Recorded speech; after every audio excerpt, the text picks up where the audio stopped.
ಕೇರಳದ ಕೊಚ್ಚಿನ್ನಲ್ಲಿರುವ ಖಾಸಗಿ ಆಸ್ಪತ್ರೆಯಲ್ಲಿ ವೈದ್ಯಕೀಯ ಸೌಲಭ್ಯದ ಉದ್ಘಾಟನೆ ಸಂದರ್ಭದಲ್ಲಿ ಕೋವಿಡ್-19 ನಿಯಮಾವಳಿಗಳನ್ನು ಉಲ್ಲಂಘಿಸಿದ ಆರೋಪದ ಮೇಲೆ ಮಲಯಾಳಂ ಸೂಪರ್ ಸ್ಟಾರ್ ಮಮ್ಮುಟ್ಟಿ ಸೇರಿ 300 ಜನರ ವಿರುದ್ಧ ಕೇರಳ ಪೊಲೀಸರು ಪ್ರಕರಣವನ್ನು ದಾಖಲಿಸಿದ್ದಾರೆ.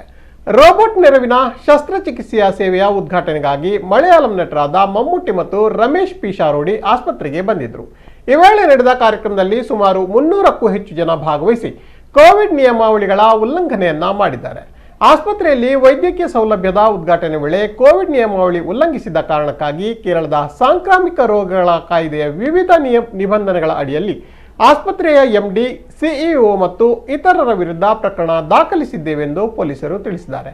ಈ ಪ್ರಕರಣದಲ್ಲಿ 2 ವರ್ಷಗಳವರೆಗೆ ಜೈಲು ಶಿಕ್ಷೆ ಅಥವಾ 10,000 ರೂಪಾಯಿ ದಂಡವನ್ನು ಒಳಗೊಂಡಿರುತ್ತದೆ ಎಂದು ಪೊಲೀಸರು ಮಾಹಿತಿಯನ್ನ ನೀಡಿದ್ದಾರೆ.